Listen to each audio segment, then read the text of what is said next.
Welcome viewers. नमस्कार, सलाम। आज जो हमारे साथ शख्सियत जुड़ रहे हैं, एक बॉलीवुड के राइजिंग स्टार, जिनका सिर्फ एक्टिंग से ही नाश्ता रहा है। वो इस बात से पता लगता है कि इन्होंने बचपन से ही अपनी एक्टिंग का सफ़र 5 साल की उम्र में ही शुरू कर दिया। उसके बाद आज तक ये एक्टिंग में ये अपना लोहा मनवा रहे हैं। काफ़ी प्रोजेक्ट्स में काम कर रहे हैं, काफ़ी प्रोजेक्ट्स में काम किया है। 5 साल की उम्र में ही इन्होंने एक्टिंग शुरू की और उसके बाद ये बिहार जो थिएटर स्कूल है उसमें इन्होंने ज्वाइन किया। वहाँ उन्होंने काफ़ी साल तक अपने आप को तपाया और एक एक सोने की तरह ये निखर कर बाहर आए। आज वो हमारे साथ जुड़ रहे हैं।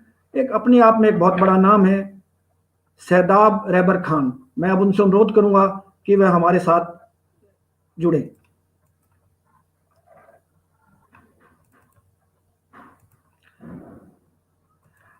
सलाम सर, आपकी वॉइस म्यूट है। सलाम जी। सर, कैसे हैं आप? मैं अच्छा हूँ, आप बताएं। बहुत बढ़िया। आज हमारा ये सौभाग्य है कि हम आपसे एक राइजिंग स्टार से बात कर रहे हैं। तो इससे पहले कि हम अपनी बात को आगे बढ़ाएं, हमारे व्यूअर्स ये जानना चाहेंगे कि आपका उस माटी, जिस माटी में आपका जन्म हुआ था, कि हम भी उसको सलाम कह लें, कहाँ आपका जन्म हुआ और आपके पेरेंट्स जिन्होंने आपको इस दुनिया में लाए, उनके बारे में कुछ हमें बताएं। जी जरूर।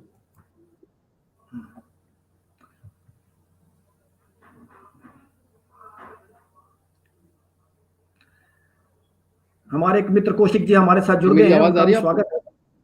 हाँ, आ रही है, बिल्कुल आ रही है। जी। देखिए, एक सेकंड में थोड़ा अपना माइक थोड़ा सेट कर। वैसे मुझे आपकी आवाज आ रही है, कोई दिक्कत नहीं है। जी। ठीक है।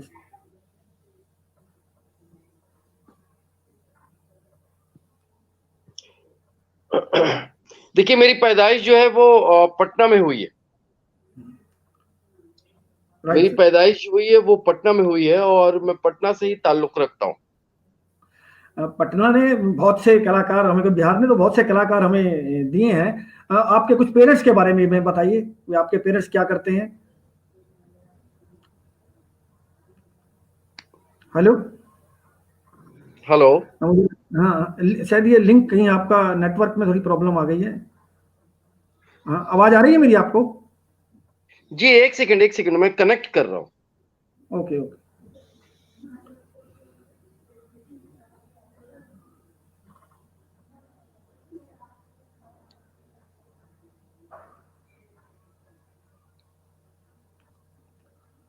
जो भी व्यूअर्स हमें देख रहे हैं, मेरा अनुरोध है कि वह हमें जी हेलो बताएं। हाय जरूर करते हैं,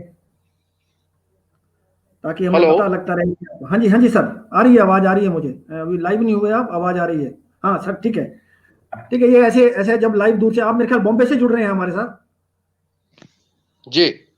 हाँ, तो मुंबई से जुड़ रहे हैं तो देखिए, थोड़ी बहुत नेटवर्क मैं में जो हूँ प्रॉब्लम। मैं पटना में पला बढ़ा हूँ और डॉन बॉस्को स्कूल है जहाँ मेरी ठीक है। परवरिश हुई और पटना में, और वहां से मैंने तालीम ली।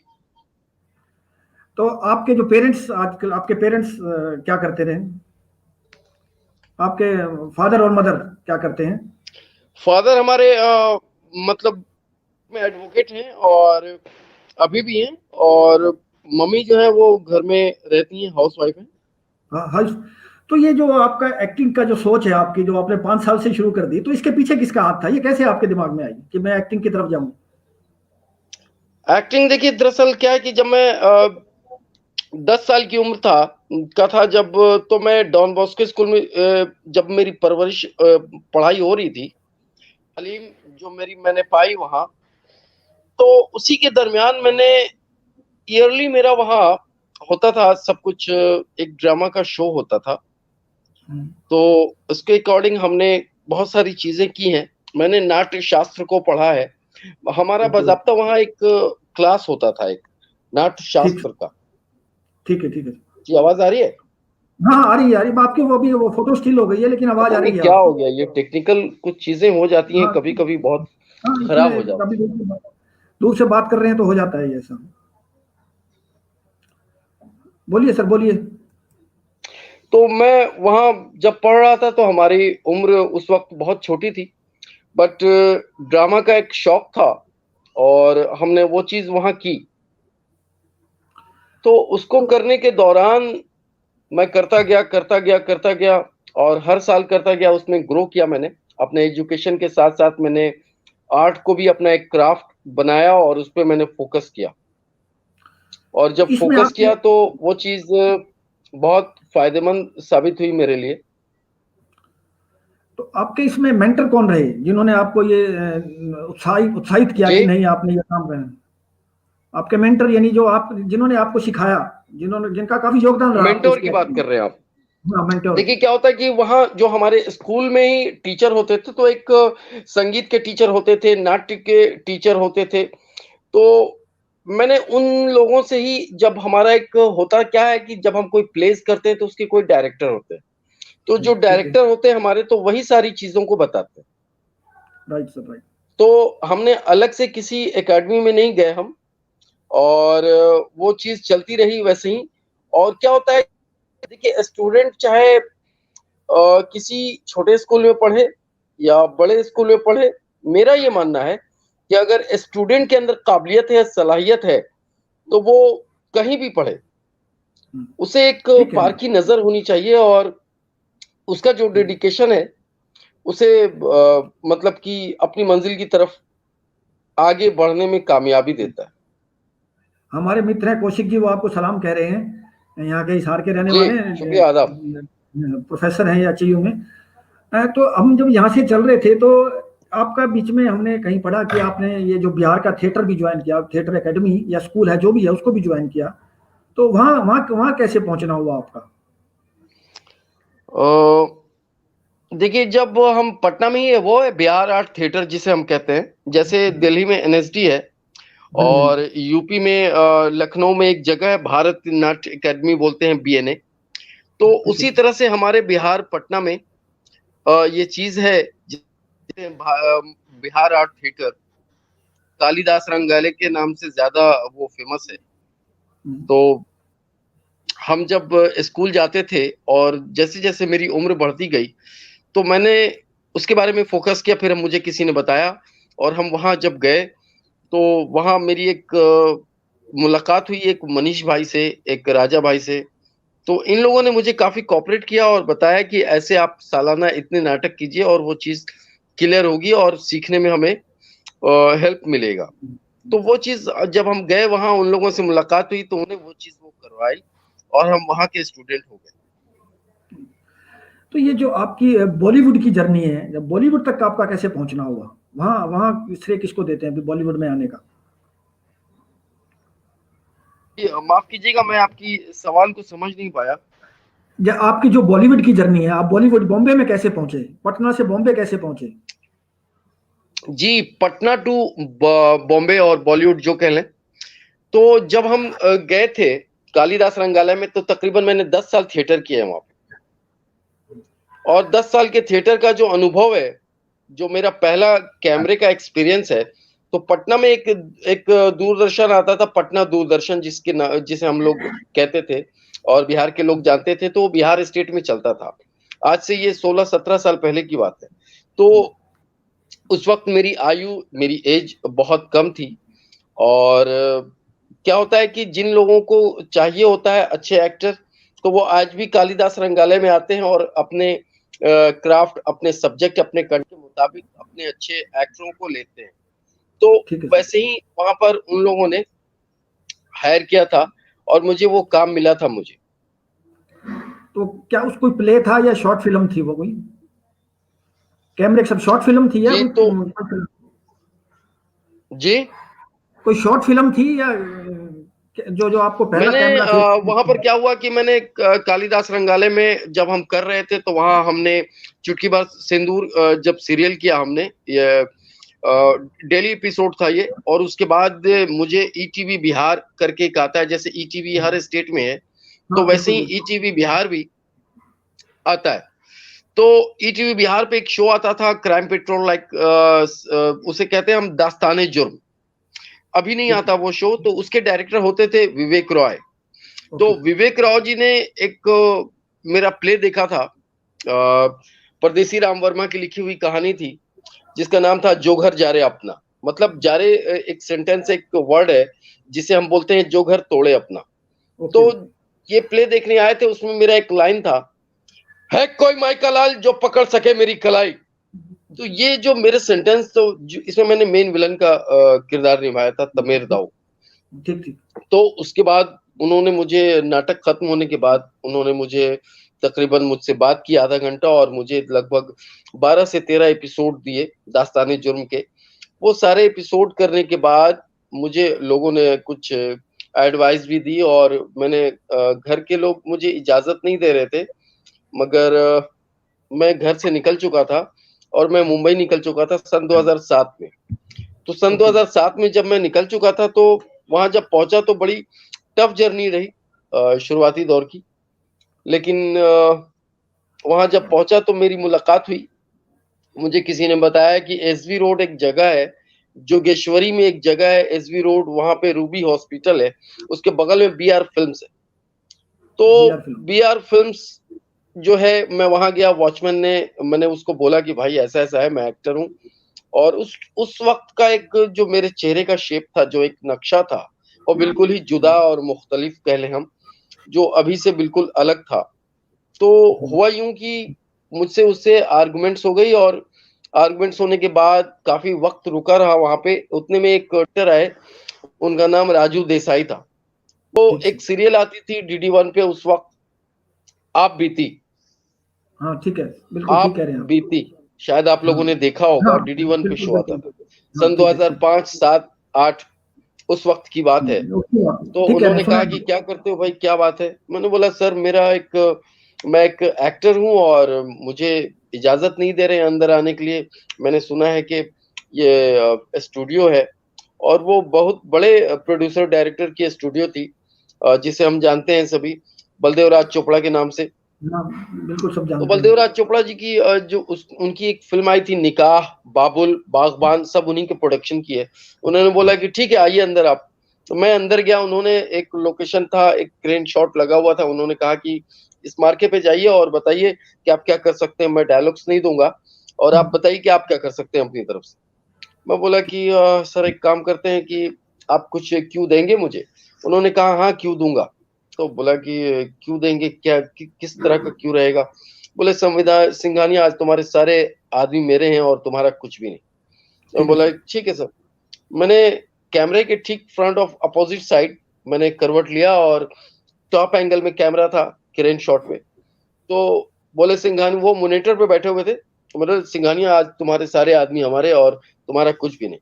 मैं यूं पलटा और बोला, पुरुषोत्तम जालान, अपनी आवाज को लगाम दो, कहीं ऐसा ना हो कि बेकाबू हो जाऊं मैं और खतरे की घंटी बजे। क्या बात है, उसके क्या बात बाद जो होगा वो तो कयामत ही रंग लाएगी।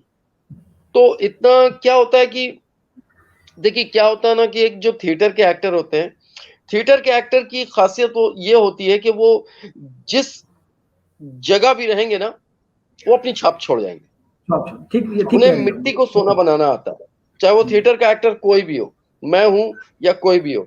तो वहां पर मुझे मालूम नहीं था कि वो क्या बोलेंगे और मुझे क्या बोलना है। तो एट प्रेजेंट जो उन्होंने कहा, मैं जबान से बोल रहा हूँ, और यहाँ चल भी रहा है डायलॉग्स की, मुझे अगले वर्ड्स क्या उठाने हैं बोल। उस सीन ये के एक अकॉर्डिंग। तो वो ये करने के स्टेज बाद नाटक उन्होंने है। मुझे 9 एपिसोड आप बीती में दिए।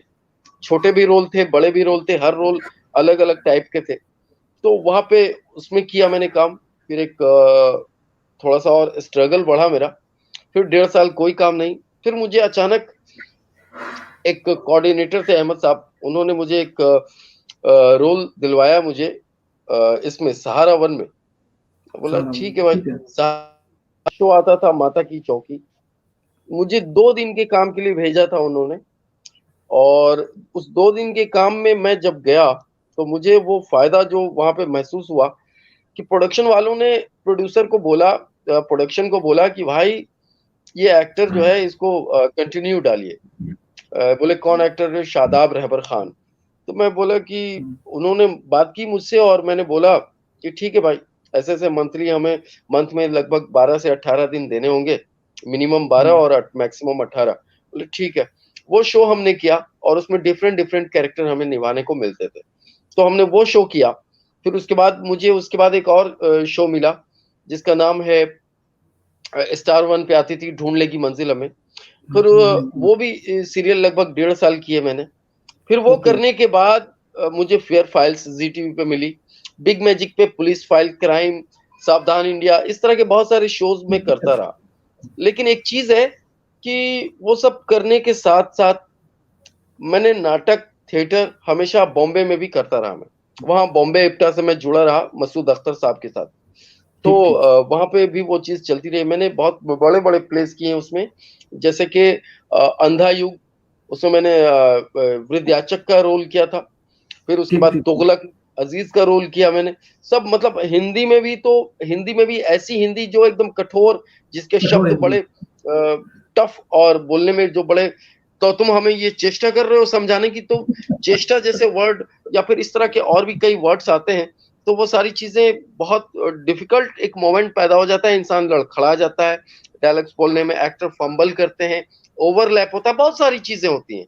बट तमाम चीजों को कंट्रोल में रखना, देखिए क्या होता है किसी भी कैरेक्टर को जब आप प्ले करते हैं तो उसमें ठहराव होना चाहिए। ठहराव होने से आपके डायलॉग्स ऑडियंस को समझ में आते हैं कि आप बोल क्या रहे हैं, ये बिल्कुल फायदा बिल्कुल होता ठीक है। कह रहे हैं दूसरी बिल्कुल चीज ठीक ये कि आपकी एक्टिंग ओवर एक्टिंग नहीं होती, नेचुरल होती है। ठहराव वाले जो भी एक्टर होते हैं, जो अपने कैरेक्टर के अंदर ठहराव डालते हैं, वो हमेशा अपने सीमित में रहते हैं, वो ऊपर नहीं जाते। तो वो बिल्कुल सारी बिल्कुल चीजें करने को मिली। फिर उसके बाद मैंने एक फिल्म की फाइनल मैच, जो अल्ट्रा वालों ने ले लिया फिर, जो ठीक जिसे जागरण फिल्म फेस्टिवल ने बेस्ट फिल्म के साथ अवार्ड दिया उसको, क्या नाम था मसान मैं और मेरी फिल्म फाइनल मैच को।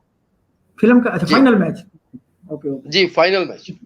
फिर ठीक उसके बाद मैंने एक फिल्म और की, उसका नाम था शादाब इन शादाब, जो वेब सीरीज कह लें आप, 1 घंटे की, उसकी दूसरी स्टोरी अभी आने वाली है। तो एक एक घंटे की स्टोरी भी हमने की, और जिसमें लीड था मैं as a hero. As a hero ठीक मतलब रोमांटिक हीरो नहीं, उस सब्जेक्ट हाँ का हीरो, कॉन्टेक्ट का उस ही है ठीक कंटेंट का है हीरो। तो होता यूं है कि हम तो वो सारी चीजें करते रहते हैं, बट ऑडियंस इस तरह से हमें लेती है। इस बात को थोड़ा सा समझना पड़ता है कि हमारा क्राफ्ट क्या है, ऑडियंस हमें किस नजरिए से सोच रही है, महसूस कर रही है। बिल्कुल तो बिल्कुल ये अब चीज आ जाती हमारे साथ है। फिर गुरनाम वो खुराना करने जी के नाम बाद मैंने एक फिल्म की थी, शॉर्ट फिल्म, जो काफी चर्चित हुई, फिल्म फेयर में भी गई, और इंटरनेशनली वो बहुत सारे फेस्टिवल में गई। विस्लिंग वुड्स की, विस्लिंग वुड्स इंटरनेशनल एक इंस्टीट्यूट है जो सुभाष घई सर का है, जो फिल्म सिटी बॉम्बे में उनकी ऑफिस है, एकेडमी है, वहां से वो लोग करते हैं उस चीजों को। और फिर फिल्म फेयर में वो गई, मेरी पहली फिल्म है जो नॉमिनेट हुई फिल्म फेयर में, और मुझे काफी उससे रिस्पॉन्स मिला। फिर उसके बाद मैंने एक फिल्म की, मंटो, नवाजुद्दीन सिद्दीकी के साथ, नंदिता दास जी उसे डायरेक्ट किया था उन्होंने। तो वो सारी चीजें होती रहीं। फिर रिसेंटली अभी 3-4 वेब सीरीज आ रही हैं मेरी। मुशक्कत है, काफी है। मैंने बहुत सारे दिन देखे स्ट्रगल पीरियड में, बहुत सारी अच्छी चीजों को देखा, बहुत सारे बुरे एक्सपीरियंस भी रहे, मगर मैंने कभी नाउमीदी, जिसे बोलते हैं निराशा, निराशा, कोई ऐसा दिन नहीं गुजरा जिसमें मैंने कभी निराशा देखा हो। मैंने हमेशा उम्मीद की किरण देखी, मतलब और माशाल्लाह हमेशा फिर आप भी पॉजिटिव रहा हूँ। तो माशाल्लाह आप आगे बढ़ते भी जा रहे हैं तो हमारे साथ गुरनाम खुराना जी राम खुराना जी आपको बेस्ट विशेष दे रहे हैं। शशि आर्या जी कह रहे हैं बहुत जबरदस्त डायलॉग डिलीवरी है आपकी। कौशिक जी हैं कह रहे हैं कि फेमस रोल में रोल करने के लिए आपको बहुत बहुत बधाई हूँ। तो अच्छा शुक्रिया। आपकी जुबान पर भोजपुरी का भी कितना असर रहा क्योंकि मैं कुछ महसूस नहीं कर पा रहा नहीं, देखिए क्या होता है कि मेरा ये मानना है कि कोई भी अच्छा एक्टर, अव्वल सबसे पहले, मैं एक इंडियन हूँ, मैं एक भारतीय हूँ, मेरी जबान जो है वो हिंदी है, और एक एक्टर के नाते मुझे साउथ भी बोलना चाहिए, एक एक्टर के नाते मुझे मराठी भी बोलना चाहिए, गुजराती भी बोलना चाहिए, जिसलिए जितनी अहमियत मेरी नजर में भोजपुरी की है, उतनी ही हर लैंग्वेज की है। बंगाली की भी है, गुजराती की भी है, हरियाणवी की भी है, राजस्थानी की भी है, सबकी। मैं सबको हाँ एक्टर इंपॉर्टेंस देता हूँ, हाँ क्योंकि एक भारत एक्टर का हर सही एक है स्टेट मेरा अपना स्टेट, मैं अलग नहीं। हाँ, एक एक्टर के लिए तो ये बहुत जरूरी भी है। तो कभी कई भोजपुरी कोई स्टेज शो या कोई सीरियल या कोई फिल्म भोजपुरी में भी किया आपने? नहीं, मैंने भोजपुरी नहीं की। भोजपुरी कोई नहीं। तो भोजपुरी के संगीत को मेरा आप ये कैसे मानना है देखते कि हैं? भोजपुरी में एक्टिंग के टैलेंट को डायरेक्टर मार देते हैं। जो अच्छे मार देते हैं एक्टर तो होते हैं उनके टैलेंट को लोग मार देते हैं। उसमें वो किसी दूसरी भी तरफ सीन चला में जाता आप देख लें, वो पूरा एग्रेसिव अंदाज दिखाते हैं, ओवर दिखाते हैं, वो सारी चीजें नहीं, वो चीज चाहिए ही नहीं। है। एक हाँ ठीक अच्छी है शालीनता वाली फिल्म, एक अच्छी सादगी वाली फिल्म जो होनी चाहिए, वो नहीं हो पाती। ये अच्छा। बहुत इस बात का दुख है मुझे कि मैं बिहारी हूँ, बिहार से ताल्लुक है मेरा, इसलिए मैं बिहार से हूँ और मुझे खुशी है कि मैं बिहार से हूँ। मगध की धरती पे मेरी पैदाइश हुई है, मगध की जमीन पे मेरी जबान मगही है और मैं शुद्ध जैसे आपसे बात कर रहा हूँ, इसी तरह से इसी अंदाज से मेरी मेरी जबान यही है और मैं इसी तरह से बात करता हूँ। ठीक है। मैं अब अगला जो आपसे बात करने जा रहा हूँ कि आपके आने वाले प्रोजेक्ट्स कौन से हैं, ताकि हमारे व्यूअर्स को पता लग सके जो अच्छे प्रोजेक्ट्स में आप जो काम आने करने वाले वाले हैं। प्रोजेक्ट हैं हाँ, जो आने वाले प्रोजेक्ट्स हैं या अभी या उनमें लॉकडाउन की से वजह एक से। है मैक्स प्लेयर के लिए है रन अवे लुगाई, और उसमें संजय मिश्रा है, पंकज झा है, राज बब्बर साहब के बेटा हैं, आर्य ठीक है। बब्बर, और भी बहुत सारे दीगर एक्टर हैं, ठीक। पुनीत हैं। और दूसरी है दिल्ली का राइन, जो नेटफ्लिक्स के लिए है। रन अवे लुगाई मैक्स प्लेयर पे आएगी, और दिल्ली का राइन 2 जो है सीजन 2, वो अभी मैं आया था, एक जगह है फरीदाबाद, हाँ, फरीदाबाद फरीदाबाद, ठीक है। हम्म। ये शायद हरियाणा में ही आता है ना। हरियाणा में दिल्ली के साथ है, हरियाणा के बॉर्डर पे, हरियाणा में ही है। ठीक है, दिल्ली के बॉर्डर पे है। हाँ, तो फरीदाबाद में मैं आके शूटिंग किया मैंने अभी मार्च में। अभी 2 महीने पहले, ये 1 महीना पहले आया था मैंने, पिछले मंथ को मैं दिल्ली आया था, दिल्ली से फरीदाबाद आया, शूटिंग की मैंने। और दिल्ली क्राइम सीजन 2 की, उसमें भी बड़े अच्छे-अच्छे एक्टर हैं, लाइक रसिका दुग्गल हैं और शेफाली शाह हैं और ठीक। राजेश तलंग जी हैं, बहुत अच्छे-अच्छे एक्टर हैं। ये नेटफ्लिक्स पे आएगी। और मेरी एक फ़िल्म है जो बैंडित शकुंतला, वो आने वाली है। वो फ़िल्म जो है कांस में जाएगी, आई थिंक 21 में जाएगी नेक्स्ट ईयर इंशाल्लाह। सो कांस में जाएगी वो, उसके डायरेक्टर हैदर काज़मी साहब हैं। इसमें मैंने एक डाकू का रोल किया है, जैसे पान सिंह तोमर में हाँ इरफान ठीक। साहब ने किया था, उसी तरह वैसे का ही। मेरा एक लुक है, मेरा एक अंदाज है उसमें। और ये एक जिस तरह से एक फ़िल्म आई थी बैंडिट क्वीन, फूलन देवी हाँ की, उसी ठीक तरह से ठीक ये है। फ़िल्म है। और इस फ़िल्म को की बात, एक सच्ची बात ये है कि ये एक सच्ची कहानी पे है। एक महिला है, एक जो बच्ची कभी थी 10 साल की, उसके ऊपर हम्म, कितनी ज्यादती होती है, कितनी हम्म, कठोरता से लोग निर्मम हत्या करने की कोशिश करते हैं, उसके साथ बदतमीजी करते हैं कितनी बार। बहुत सारी चीजें हैं जो बहुत ज्यादा गहराई में नहीं जाऊंगा, हम्म। मुख्तसर लफ्जों में बोलूंगा मैं कि बहुत सारी चीजें हैं जो एकदम ट्रू स्टोरी है। और इसकी खास बात यह है कि जो इसकी विक्टिम है, उन्होंने खुद इस कैरेक्टर को प्ले किया। अरे, ये बहुत ही और बढ़िया बात। 2-3 और फ़िल्में हैं जो आने वाली हैं, हम्म। जिसका चलो कुछ जैसे शूट कि होने हमें वाला है अभी दिसंबर में, आप हमें एक जरा अभी इन्फॉर्म। नवंबर में होने वाला है। ओके ओके ओके, तो आप हमें जैसे बताते मैं रहिए। बता दूं आपको कि जो मैंने मंटो की थी, वो उसकी एक बहुत खूबसूरत लाइन है, जो मैं आपसे हाँ बता दूं, ज़िक्र कर दूं उसका कि हिंदुस्तान ज़िंदाबाद, पाकिस्तान ज़िंदाबाद, इन चीखते चिल्लाते नारों के बीच कई सवाल थे।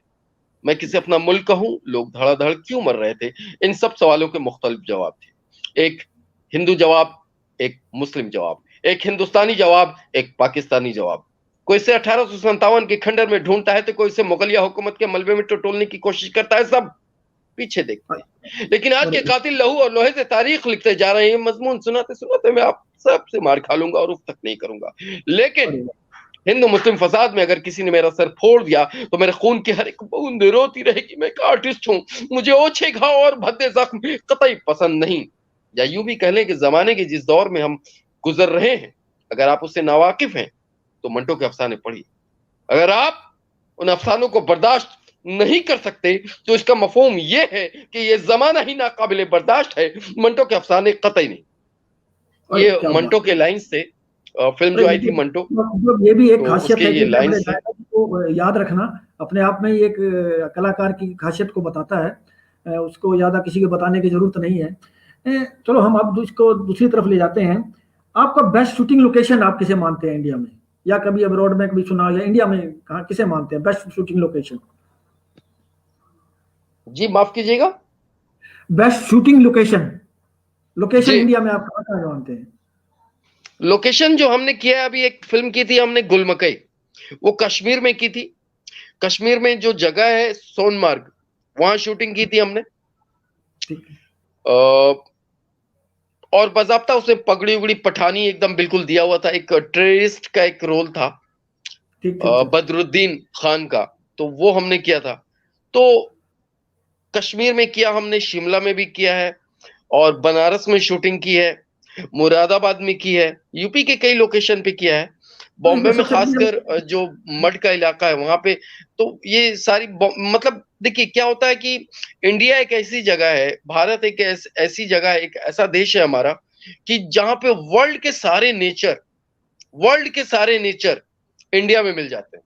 बिल्कुल ठीक कह रहे हैं आप, ठीक कह रहे हैं, बिल्कुल सही फरमाया जैसी आपने। प्रकृति है, हम्म, जाड़ा भी, गर्मी भी, बरसात भी, वो सारी चीजें इंडिया में मिल जाती हैं। तो जो सीन के रिक्वायरमेंट के अकॉर्डिंग, जो सीन की डिमांड होती है, लोकेशन की डिमांड होती है, वैसी जगह राइटर महोदय जब लिखते हैं तो उसके हम्म। अकॉर्डिंग हम लोग जाते हैं, देखते हैं हमारे डायरेक्टर, राइटर, प्रोड्यूसर, उसके बाद हम लोग लोकेशन पे जाते शकुंतला सलूजा जी हमारे साथ जुड़ गई हैं, उनका स्वागत है। सौरभ यादव जी भी हमारे साथ जुड़ गए हैं, उनका भी बहुत बहुत स्वागत है। मैं एक बात और आपसे पूछना चाहूंगा, एज ए एक्टर की हैं। जर्नी जी में कोई आपकी ऐसी इंसिडेंट जो अच्छी हो या बुरी हो, जो आपको हमेशा याद रहे, मतलब याद रहती है, बेहतर कोई अच्छी इंसिडेंट हो जो जिसे आप महसूस करके हमेशा उसको याद रखते हो, या आपके दिमाग जहन में रहती हो कि एक ऐसी घटना भी हुई थी, कोई भी घटना ऐसी आपके जीवन में घटित हुई हो? जी अ, मैं मैं एक बार खाना खाने गया था। मैं एक बार खाना खाने गया था ठीक है जी। अ, होटल में। जो कि मैं बॉम्बे रहता हूँ तो अ, खाना होटल में ही खाता हूँ, क्योंकि कब कहाँ बिल्कुल बिल्कुल। शूटिंग है, कब कहाँ मसरूफियत है, बिजी शेड्यूल्ड है, तो जा नहीं पाता। खुद से नहीं बना पाता हूँ खाना। तो हुआ यूं कि एक बार मैं गया बांद्रा में, एक होटल है शान दरबार। हम्म, तो मैं जब खाना खाने गया तो एंट्रेंस ले रहा हूँ, तो दो लोग बैठे हैं। उनमें से एक बुजुर्ग औरत है, और एक बच्चा भी है, और एक उसके साथ 16-17 साल का लड़का होगा। तो मैं जैसे जाने लगा, उन्होंने कहा कि भाई भूख लगी है। मैंने बोला कि भाई नाम क्या है?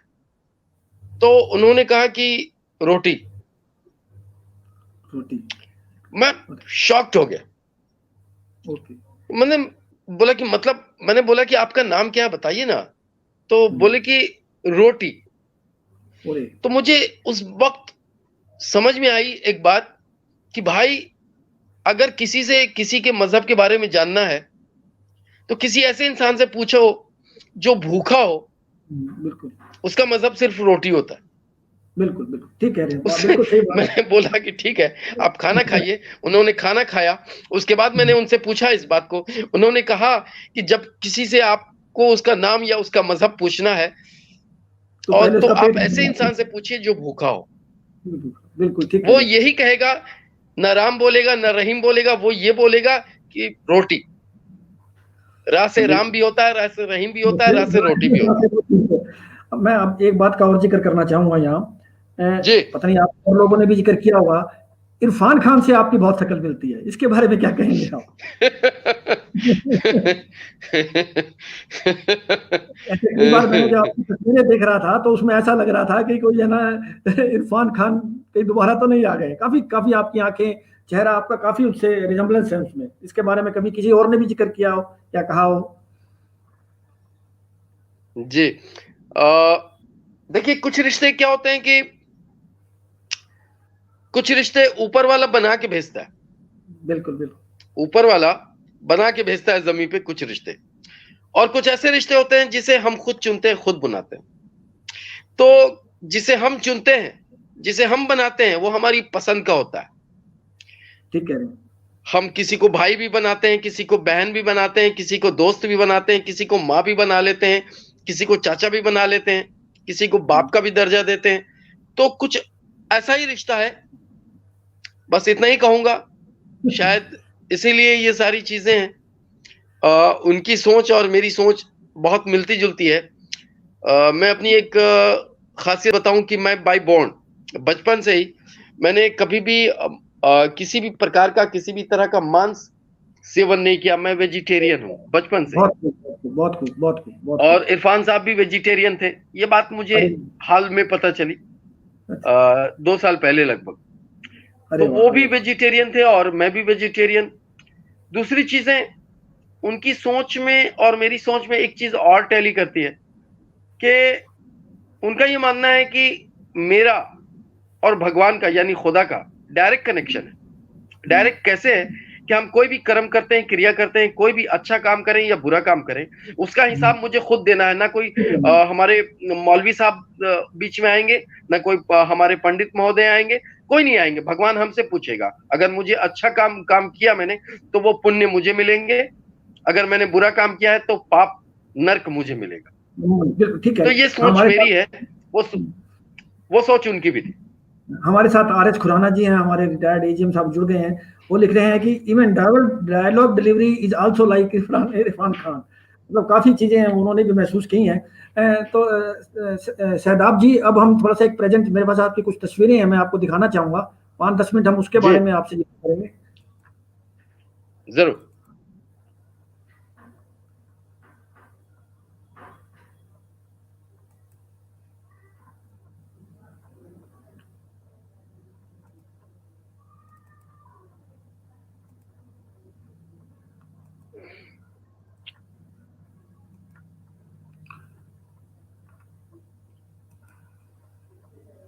आपको ये नज़र आ रहा है? जी हाँ। ये जो पहली थैंक यू। तस्वीर दिखाई है, ये इसके बारे में ज़रा बताइए हमें। शॉर्ट में ज़रा हमें इसके ये बारे में बताइए। हाँ, मैं बता रहा हूँ। ये मेरा एक फैन है, बांग्लादेश में रहता है। उसने ये फोटो बना के मुझे भेजी थी। ठीक है। ये जो मेरा एक बांग्लादेश की फैन तस्वीर है है। जो बांग्लादेश में रहता है। उसने ठीक, मुझे ठीक, ये ठीक। बना करके फोटो मुझे फेसबुक मेरे इनबॉक्स में भेजी थी। अरे वाह, बहुत खूब। ये मेरे ख्याल किसी नाटक की तस्वीर है, ये कहाँ की है? ये मेरे प्लेस के दिन के हैं जी। ये जब हम बिहार आर्ट थिएटर में जब हम प्ले किया करते थे, ये तब के हैं, ये सन कौन सा 2006 के। ये प्ले का कुछ नाम याद है? क्या था इस प्ले का नाम? जी, इस प्ले का कोई नाम याद है, क्या था ये? बिल्कुल बिल्कुल। ये मैंने मुंशी प्रेमचंद्र जी का एक प्ले किया था मैंने, गोदान। उसमें वो मेरे गोदान। बाजू में जो खड़े हैं, ये इनका राजेश राज नाम है। और ठीक है, इन्होंने मेरे बड़े भाई का रोल किया था। ठीक, वो ठीक। था कि होरी। मैंने इसमें हीरा का रोल किया था, जो अपने भाई ओके, के गाय के नाद में, जिसमें हमारी गौ माता खाना खाती हैं, उसमें वो जहर डाल देता है। Okay, okay. ये एक और है फिल्म, ये एक और तस्वीर है, ये जी, आपकी तस्वीर दिखाई है। ये मेरी एक प्रोजेक्ट है महेश। इसमें मैंने एक ये एक मतलब कि सामूहिक इमेजिनेशन है कि हम इस प्रोजेक्ट पे काम करने वाले थे इस साल। तो हम्म, इसको रोक दिया लोगों ने ड्यू टू कोरोना। ये नेक्स्ट ईयर ओके। इंशाल्लाह और फ्लोर पे जाएगी। तो हम्म, ये इसलिए थी, मतलब ऐसा पोस्टर डिजाइन किया गया था। ओके, महेश। ओके। ये ये जो आप जिक्र कर रहे थे इस फिल्म का, शहदाब, ये जी जी वही है लगता है। जी, शादाब इन शादाब। जो इसका दो सेकंड सेकंड पोर्शन आने वाला है, उसी के बारे में बात कर रहे थे ये ना? जी जी, ये यूट्यूब पे अवेलेबल है ये फिल्म। अच्छा, ओके, ओके। ये भी शायद आपका ही फोटो लग रहा है मुझे, आपका ही है ये पिक्चर। हाँ हाँ, ये मैं एक फिल्म किया था मैंने, आगरा का घाघरा, जो रिलीज नहीं अच्छा, हो पाई है। ओके, इसमें ओके, इस फिल्म की खासियत ये है कि मैंने अपने भाव मोड़वा लिए थे। Okay, okay. अच्छा, ठीक ये है। मोच डुप्लीकेट है। ये डाकू है, लेकिन ये दरअसल डाकू है नहीं। है नहीं, ठीक, ठीक है। अच्छा, ये भी, ये वो भी मेरे ख्याल साइको है से। दरअसल। हाँ, ये अच्छा, दरअसल ठीक साइको है। है। जी, ये भी ये कोई थिएटर। इरफान साहब हैं यहाँ पे। इनकी वाइफ हैं Sutapa ji. Okay, okay. Theatre के दिन के, एनएसडी के दिनों के हैं ये मतलब फोटोज। ये सब आपके साथी अभी भी आपको मिलते रहते हैं? जी, ये मैंने आपको कहा ना कि मेरा दिल का रिश्ता है भाई से। तो अच्छा। वो चले गए, लेकिन हम्म, अपनी आत्मा मुझ में छोड़ गए। अरे हाँ, ठीक कह रहे हो, बिल्कुल। तो शायद ये कुछ तस्वीर ऊपर वाले को मेरे जरिए कुछ ऐसा भी काम करवाना होगा जो वो शायद अधूरा रह गया, जो उनके अधूरा हाथों में ना रहेगा था, ना। तो वो अधूरा रह गया हो, तो वो शायद ईश्वर से मैं कर हम पाऊँ। ईश्वर से प्रार्थना करेंगे कि आप भी उनकी राह पे अच्छे चलेंगे। तो ये मैं कुछ कोशिश तस्वीरें। करूंगा और हमेशा करता हूं कि मैं बड़ा जज्बाती इंसान हूं। देखिए आंखों में आंसू आ गए थोड़े से, अच्छा। आंखें नम हो गई। तो भाई को याद करता हूं तो थोड़ा, कोई खून का रिश्ता नहीं मगर बहुत अजीम रिश्ता है, बहुत पाक रिश्ता है। आत्मा का रिश्ता था उनसे, आपका दिल का और आत्मा का रिश्ता था। हाँ, ये कुछ मेरे पास और क्वेश्चंस हैं, थोड़े से हटके क्वेश्चन जी हैं। तो जितना मैं जो पहला क्वेश्चन आपसे पूछ रहा हूँ, इफ यू कुड जी। Have any animal as a pet, if you could have any animal sorry. as a pet, which animal would you choose? If you could have any animal as a pet, which animal would you choose? आपका थोड़ा सा ये cow. Camera हिल गया, आगे समझ। Sorry. मैं, if you could have any animal as a pet, अगर आपके पास कोई पालतू जानवर है तो आप किसे रखना चाहेंगे? गाय अगर आप, गाय गाय गाय, मैंने काउ बोला है। अच्छा काऊ, बच्चा मैंने सुन नहीं पाया, सॉरी। दूसरा, जी। हु इन योर लाइफ चूंकि brings you the most Joy? चूंकि देखिए क्या होता है कि वो हमारे माँ की कमी पूरी करती है। बिल्कुल बिल्कुल ठीक कह रहे सोचिए हैं आप, कि बिल्कुल। जिन बच्चों को माँ का दूध नहीं मिल पाता, वो पैदा हुए उनकी माँ चल बसती हैं, दुनिया से चल बसती हैं, रुखसत हो जाती हैं। और अनफॉर्चुनेटली ये कहें कि दुर्भाग्यवश उस बच्चे को उसकी माँ का दूध नहीं मिल पाता। तो ये सोचिए कि ये एक ही साधन होता है कि हमें गाय का दूध मिल पाता है। बिल्कुल बिल्कुल ठीक फरमाया आपने। Who in your life brings you the most Joy? आपके जीवन में सबसे ज्यादा खुशी कौन लाता है? जी सॉरी। आपके जीवन में सबसे ज्यादा खुशी कौन लाया? मेरी जिंदगी में जो सबसे ज्यादा खुशी लाया है ये वो लोग हैं जो मुझे बहुत प्यार करते हैं। कुछ लोग हैं जो मुझे बहुत प्यार करते हैं और मैं उनसे बेपनाह प्यार करता हूँ। ये इससे बड़ी खुशी कुछ नहीं हो सकती। बहुत प्यार ही बहुत खुशी है। और मैं इंसानियत से बड़ी बड़ी मोहब्बत करता हूँ, इंसानियत से। बहुत खूब, बहुत खूब। Where is the most beautiful place you have been? ऐसी कौन सी जगह आपको सबसे सुंदर लगी जहां आप गए हो? जी माफ कीजिएगा, फिर से एक बार बोलें। Where is the most beautiful place you have been? जो सबसे खूबसूरत जगह है जहां मैं पैदा हुआ, वो मेरे लिए बहुत इंपॉर्टेंट रखता है। उससे बेहतर जगह मेरे लिए कुछ नहीं है। क्योंकि मेरी दादी वहां से काफी सुकून मिलता है मुझे। वहाँ कई चीजें हैं। वहाँ मेरी दादी की मजार है और उससे जगह कोई खूबसूरत नहीं हो सकती। मैं आपको बता दूं एक चीज कि शायद सुनने वाले को भी थोड़ा अटपटा लगे। मुझे सबसे ज्यादा सुकून जो मिलता है वो कब्रिस्तान में मिलता है। Okay okay. तो जब मेरा मैं मजार पे जाता हूँ अपने दादी के, मैं सारे गम भूल जाता हूँ ये अगला जो क्वेश्चन था और वो इसी का ऐसा लगता है कि फ्रेश हो जाता हूँ, बिल्कुल मैं जो रिफ्रेश हो अगला जाता हूँ। मेरा जो अगला क्वेश्चन था वो इसी से संबंधित था कि जब आपका मूड ठीक नहीं होता तो आप उस मूड को ठीक कैसे करते हैं? जी माफ कीजिएगा, फिर से एक बार बोलें। आप अपने, जब आपका मूड ठीक नहीं होता तो उस मूड को ठीक कैसे करते हैं? मूड ठीक नहीं होता तो हाँ, तो उसको ठीक कैसे करते हैं? How you improve it? बहुत आसान है, बहुत आसान है। मैं जब भी इस तरह का होता है, मैं अकेला एकांत में रहता हूं और खुद ऐसी, मतलब एक होता है कि आपके अंदर जो चीजें आती हैं कि आपका जो जमीर होता है, आप वजह ढूंढते हैं कई किस्मों के। और मैं कुछ लिखने की कोशिश करता हूं उस वक्त जब मेरा जहन खराब होता है। Right sir. क्योंकि जब इंसान का जहन खराब होता है ना, वो बड़ा जज्बाती हो जाता है। Right sir. जज्बातों में बहता है और उसके जहन में ऐसे ऐसे वर्ड्स आते हैं जो शायद उसने सोचा भी नहीं हो। मेरा नेक्स्ट क्वेश्चन तो है, वैसी सूरत में मैं एज अ राइटर खुद को देखता हूँ। मैंने बहुत सारी चीजों को नोटिस किया है क्योंकि मैंने बहुत सारी चीजें लिखी भी हैं वैसी तो इसका सूरत हाल मतलब में। दोस्तों को बता दूं कि सैदाब साहब राइटर भी हैं, लिखते भी हैं। हम तो जी मैं दर्शकों को ये बता दूं कि आप राइटर भी हैं साथ के साथ।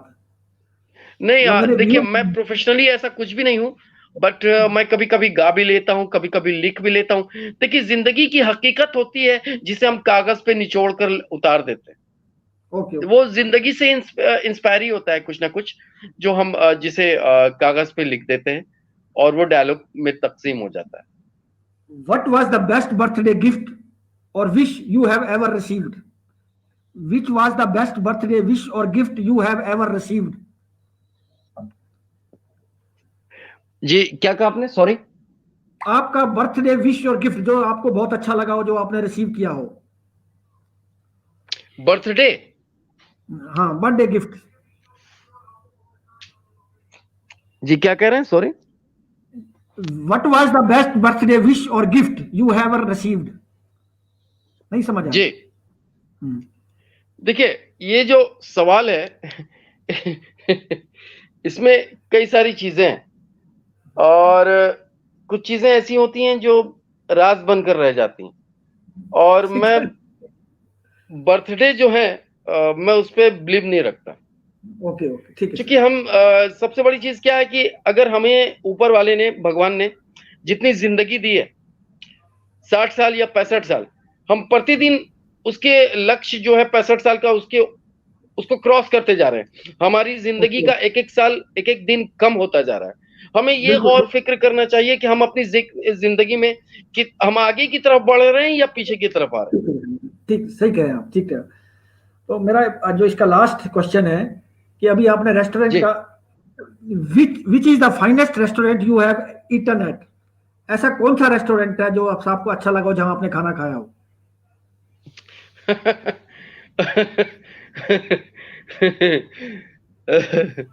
देखिए, क्या है कि मैं बड़ा देसी इंसान हूं और शायद आप कभी ऐसे रास्ते से गुजरे होंगे जहां चने की दाल का तड़का और बाजरे की रोटी मिली होगी और आपने खाया होगा। मुझे सबसे बेहतर वही खाना लगता है, और खीर, गाय के दूध की खीर बहुत अच्छी तो इससे बेहतर जिंदगी में कुछ भी नहीं। दाल रोटी राजमा मैं बड़ा शौक से खाता हूँ। मुझे बड़े से बड़ा रेस्टोरेंट पसंद नहीं है, क्योंकि क्या होता है कि हम इस चीज को भूलना नहीं चाहिए, क्योंकि जब हम बड़े बड़े रेस्टोरेंट में जाते हैं, देखिए कुछ चीजें होती हैं, कुछ चीजें फॉर्मेलिटी की तरह होती हैं जिसे हमें मेंटेन भी करना पड़ता है। अब जैसे हम होटल बॉम्बे में सी प्रिंसेस में भी जाते हैं, ताज में भी गए हैं, होटल रमाडा में भी गए हैं, बट हम जा रहे हैं। मुझे जो लोग बाहर खड़े देख रहे हैं, जो कभी अंदर गए नहीं, उनकी सोच क्या होगी, उनको क्या महसूस हुआ होगा जब हम जा रहे हैं? उन्होंने ये सोचा होगा कि काश हम भी एक बार गए होते, हमने भी वहां के खाना को टेस्ट किया होता। तो अपनी सोच, अपनी ख्वाहिश के मुताबिक दूसरे की सोच और दूसरे की ख्वाहिश को भी आंकना चाहिए। और एक बहुत पुरानी कहावत है कि चाल चलिए सादा, निभे बाप दादा, कि मतलब जिंदगी को इतनी सादगी के साथ आप गुजारें कि आपके ऊपर कोई ब्लेम न लगे कि आप बड़े इगोइस्टिक हैं, आपके अंदर अहंकारी वाली बातें हैं। बड़े होटल में खाने से हम बड़े नहीं हो सकते। ठीक कह रहे हैं, ठीक कह रहे हैं। हम अपने कर्म से बड़े हो सकते हैं। अब हमारे कौशिक साहब कह रहे हैं बड़े होटल का खाना खाएंगे। जी, हमारे कौशिक साहब जुड़ गए हैं, वो कह रहे हैं ऑलवेज स्टे ब्लेस्ड। खान साहब आपको आशीर्वाद दे रहे हैं। शुक्रिया।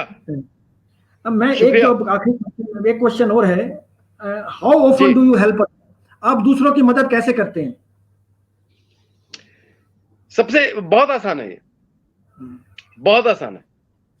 बहुत आसान इस प्रकार से है कि आप अगर किसी को मुस्कुराहट भी अगर दे रहे हैं ना, अगर कोई इंसान बहुत गमज़दा है, फिक्र में है, टेंशन में है, और आपने कोई ऐसी बात कही जो उसके चेहरे पे पल भर के लिए भी मुस्कुराहट ला दे और उसका माइंड वहां से उस टेंशन से डाइवर्ट कर दे, तो मैं नहीं समझता कि इससे बड़ी कोई इबादत हो सकती, कोई पूजा हो सकती। बहुत खूब। और दूसरों के काम आना, हर आदमी आर्थिक स्थिति से ही संभव नहीं है। कुछ लोग जान से भी काम आते हैं, कुछ मदद हर तरह की होती है। ये करने वाले पे डिपेंड करता है कि वो किस सूरत में, किस तरह से किसी की मदद करता है। ये मदद करने की जज्बा होनी चाहिए दिल में, मदद अपने आप हो जाती है। हाँ, बिल्कुल। चलो साहब, अब आखिरी जो हमारा राउंड था, फन राउंड है, उसमें हमने 2 राउंड थे, एक डायलॉग्स राउंड और एक क्वेश्चन आंसर राउंड है। मैं अभी प्रेजेंटेशन आपके सामने ला रहा हूं।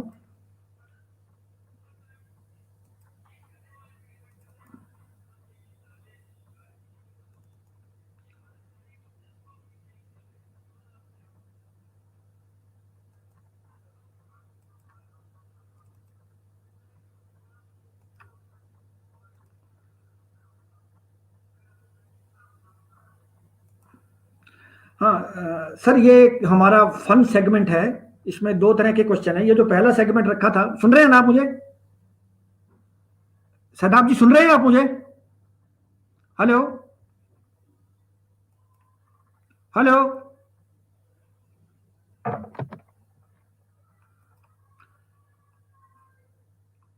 हेलो।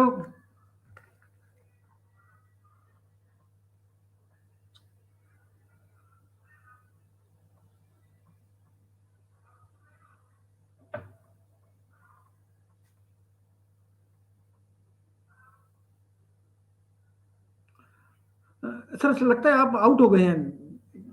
आप लगता है आउट हो गए हैं। हाँ, हाँ, एक मिनट दोबारा कीजिए इसको जरा दोबारा। हाँ, मैं कनेक्ट हुई दोबारा। मैं व्यूअर्स से माफ़ी चाहूँगा कि ये टेक्निकल वजह से थोड़ा सा ये डिस्कनेक्ट हो गया है। तो अभी शादाब साहब दोबारा हमारे साथ फिर जुड़ रहे हैं।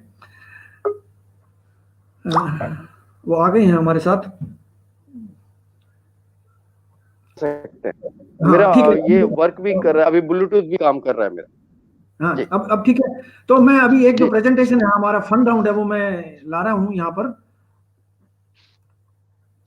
जी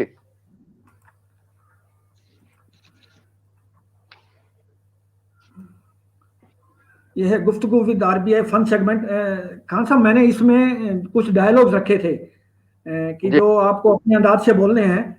ये हैं तो और हम्म, फिल्मों के डायलॉग्स, अगर आप अपने अंदाज में उसको बोलना चाहें, दो एक एक, एक दो बेशक लाइन के, या बेशक। आपको अपने डायलॉग्स, कोई फेमस डायलॉग्स बोलना चाहे तो प्लीज। मैं आप डायलॉग्स जी दिखाता सर। हूँ आपको। ये पहला डायलॉग है उसका, शायद ये दबंग फिल्म का है। जी आपको पढ़ा जा रहा है?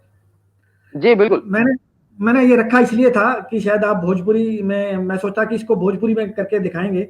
अगर ऐसा कर सकते हैं तो बहुत अच्छा है, नहीं तो आप अपने जो अपने अंदाज से इसको बोलना चाहें तो हमें शायद अच्छा लगे। हाँ जी सर, जी सर। हम्म।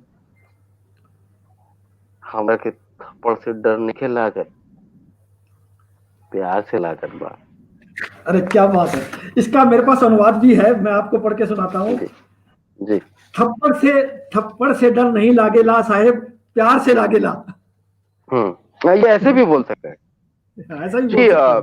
जी ऐसे भी बोल सकते हैं हमरा के, हाँ ठीक लेकिन क्या हो कि मैंने हमरा के थप्पड़ से नहीं के डर लागत, प्यार से लागल बा, तो ये हम हाँ, ऐसे भी ओके बोल ओके। सकते हैं। तो और ऐसे भी ऐसा बोल बोल सकते सकते हैं, हैं। ठीक है।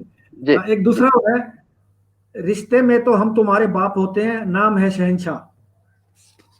जी रिश्ते में इसे हम भी तुम्हारे भोजपुरी में बोल के बताइए। अच्छा, रिश्ते में तो हमारा और बाप लगाता नहीं, लेकिन नाम बस शहंशाह। अरे क्या बात है! ये बिल्कुल जो हमारे पास लिखा हुआ है, आपने वैसा ही बोला है। रिश्ता जी मा तो हम जी तुम्हार बाप लागेला, नाम बा शहंशाह। जी एक और है, बस ये लास्ट है इसमें। जो मैं जी। बोलता हूँ वो मैं करता हूँ, जो मैं नहीं बोलता वो मैं डेफिनेटली करता हूँ। ये हिंदी में बोलूं भोजपुरी? हाँ, जैसे आपकी इच्छा हो, जैसे आपको अच्छा, आप अपने ढंग से अपने अंदाज से बोलिए। जी, जो मैं बोलता हूँ वो करता हूँ, और जो मैं नहीं बोलता वो डेफिनेटली कर रहा हूँ। अरे वाह, बहुत खूब सर, बहुत खूब। अब ये जो नेक्स्ट सेगमेंट है हमारा, ये 10 सेकेंड जी 10 सेकेंड का है। क्वेश्चंस हैं, छोटे छोटे जी क्वेश्चंस हैं आपके पास। तो जी इसका जी पहले तो हमने रखा था इसको 5 सेकंड के अंदर इसके आंसर रखे, लेकिन 5 सेकंड टाइम बड़ा थोड़ा रहता था। अब ये जो क्वेश्चन आपके जी पास आएगा, ये टेन जी सेकंड के अंदर आपको क्वेश्चन को पढ़ना भी है और उसका जवाब भी देना है आपको। जी जरूर। और वो वाइप दी तो वो 10 सेकंड में क्वेश्चन वाइप हो जाएगा। आपको 60% नंबर लेने हैं, और जब 60% नंबर लेंगे तो बैंकर चौपाल की तरफ से एक खूबसूरत सा सेमिनार आपके लिए है। Thank you. ये मैं पहला क्वेश्चन दे रहा हूँ। आप पढ़ा जा रहे हैं ना आपसे? Name three things we eat for अरे breakfast. गया ही तो सर। मैं बोलूंगा अब नेक्स्ट क्वेश्चन। नहीं, अब इसका आंसर जी। बोल दीजिए। Name three thing to you eat in breakfast. Jam, bread and butter. Okay, अब मैं सेकंड क्वेश्चन दे रहा हूं आपको, तो थोड़ा सा vigilant. Name three thing you do in the morning.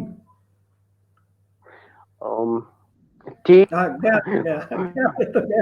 tea, breakfast, washroom. हाँ ठीक है सर, ठीक है, तो गया क्वेश्चन। थर्ड क्वेश्चन आ रहा है सर, थोड़ा सा इसमें फुर्ती दिखानी पड़ेगी सर।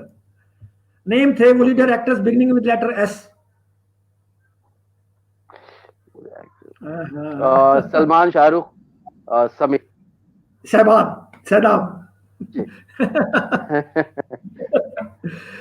चौथा question sir, sorry, name three famous female singers. Lata ji, Deepa Narayan ji, and Sunari Nacha Chan. Okay sir, okay. Next question, name three stage play of Shahbaz रैबर खान।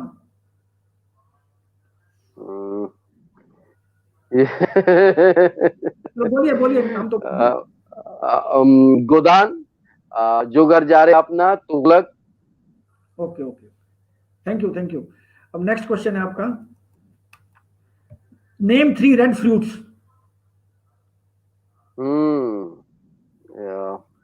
एप्पल। यस। ये थोड़ा कंफ्यूजन है। Watermelon. Watermelon, sorry, watermelon and carrot भी कह सकते हैं, carrot, but that is orange ना। हाँ, ऑरेंज तो ऑरेंज, बट वो ऑरेंज कलर हो गया ना सर, वो अलग हो गया जी। चलो ठीक है, next question. Okay. Name three cell phone brands. IPhone, Samsung and Vivo. Nokia, Vivo, ठीक है, right sir, right. Next question sir, sorry पीछे चला गया। नेम थ्री मैगजीन्स नेम्स, कोई भी मैगजीन्स के नाम। या खातून मुशरिक, बॉलीवुड हंगामा and cine magazine. Okay, thank you. ये लास्ट क्वेश्चन है हमारे इस राउंड का। Name three holy books.